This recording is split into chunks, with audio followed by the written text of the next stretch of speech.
Assalamualaikum warahmatullahi wabarakatuh. Perkenalkan, saya Salmaini. Saya mahasiswa PBSI semester 6 MIM 2020 A1 A0 17. Pada kesempatan kali ini, saya akan menjelaskan tata cara penggunaan huruf kapital, huruf miring, serta pemenggalan dan penggabungan kata dalam sebuah kalimat yang baik dan benar. Untuk yang pertama, kita akan membahas bagaimana tata cara penulisan huruf kapital pada sebuah kalimat. Tata cara penulisan huruf kapital dibagi menjadi 15. Yang pertama, huruf kapital dipakai sebagai huruf pertama awal kalimat. Contohnya, apa maksudnya? Yang kedua, huruf kapital dipakai sebagai huruf pertama unsur nama orang, termasuk julukan atau gelar. Contohnya, Amir Hamzah. Yang ketiga, huruf kapital dipakai sebagai awal pada kalimat dalam petikan langsung. Contohnya, adik bertanya, kapan kita pulang? Yang keempat, huruf kapital dipakai sebagai huruf pertama setiap nama agama, kitab suci, dan Tuhan, termasuk sebutan dan kata ganti untuk Tuhan. Misalnya, Islam, Al-Quran, Allah. Yang kelima yaitu huruf kapital dipakai sebagai huruf pertama unsur nama gelar kehormatan, keturunan, keagamaan, atau akademik yang diikuti nama orang, termasuk gelar akademik.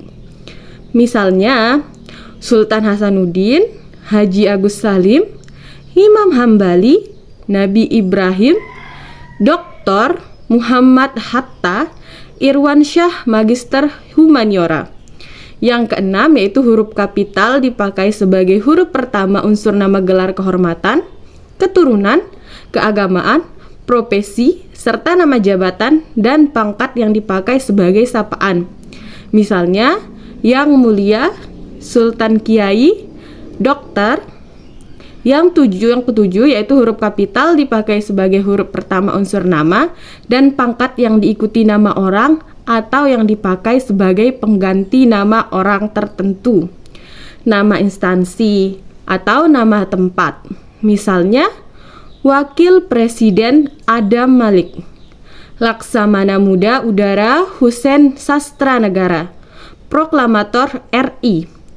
Yang kedelapan yaitu huruf kapital dipakai sebagai huruf pertama nama bangsa, suku, dan bahasa.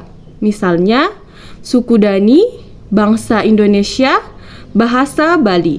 Yang kesembilan yaitu huruf kapital dipakai sebagai huruf pertama nama tahun, bulan, hari, dan hari besar atau hari raya.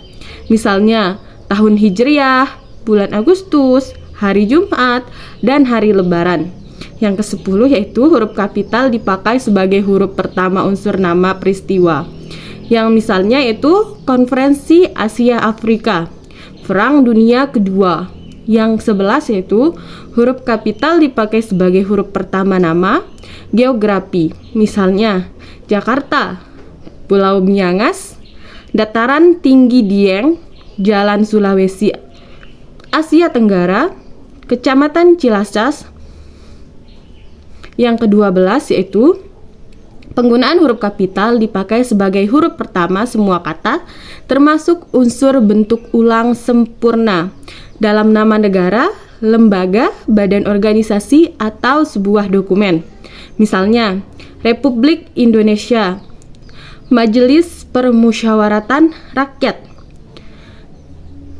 Peraturan Presiden Republik Indonesia Nomor 16 Tahun 2010 tentang penggunaan bahasa Indonesia dalam pidato presiden dan atau wakil presiden serta pejabat lainnya. Yang ke-13 yaitu huruf kapital dipakai sebagai huruf pertama setiap kata, termasuk unsur kata ulang sempurna di dalam judul buku, karangan, artikel, dan makalah, serta majalah dan surat kabar.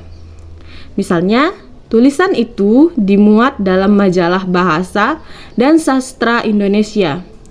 Dia agen surat kabar Sinar Pembangunan. Yang ke-14 itu huruf kapital dipakai sebagai huruf pertama unsur singkatan, nama gelar, pangkat, atau sapaan. Misalnya SH, Sarjana Hukum, SKM, Sarjana Kesehatan Masyarakat.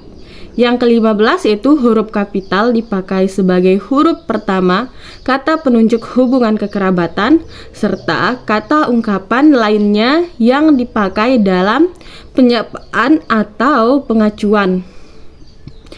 Misalnya, kapan Bapak berangkat? Tanya Hasan. Hei kutu buku, sedang membaca apa? Nah, itulah beberapa penggunaan huruf kapital pada sebuah kalimat. Banyak bukan?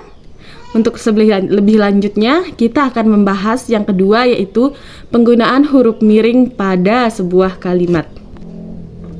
Yang pertama yaitu huruf miring dipakai untuk menuliskan judul buku, nama majalah, atau surat kabar yang dikutip dalam tulisan, termasuk dalam daftar pustaka. Misalnya, saya sudah membaca buku Salah Asuhan karangan Abdul Muiz. Yang kedua itu berita itu muncul dalam surat kabar Cakrawala Pusat Bahasa.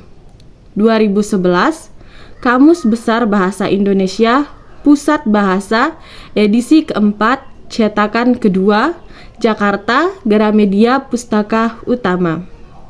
Yang kedua yaitu penggunaan huruf miring dipakai untuk menegaskan atau mengkhususkan huruf, bagian kata, atau kelompok kata dalam kalimat. Misalnya, huruf terakhir kata abad adalah D. Buatlah kalimat dengan menggunakan ungkapan lepas tangan. Yang ketiga yaitu huruf miring dipakai untuk menuliskan kata atau ungkapan dalam bahasa daerah atau bahasa asing. Misalnya, upacara pesejek atau tepung tawar menarik perhatian wisatawan asing yang berkunjung ke Aceh.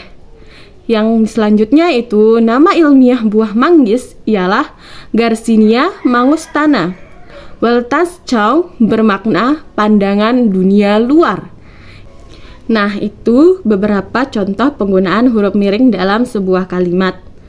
Yang selanjutnya kita akan membahas bentuk penulisan bentuk kata. Yang pertama yaitu unsur gabungan kata yang lazim disebut kata majemuk, termasuk istilah khusus ditulis terpisah.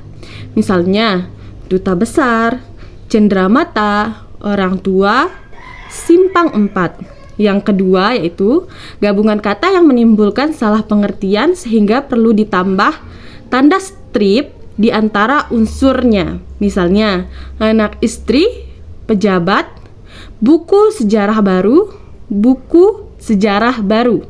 Yang ketiga yaitu gabungan kata, penulisannya terpisah, tetap ditulis terpisah apabila mendapat awalan atau akhiran. Misalnya, bertepuk tangan, bergotong royong.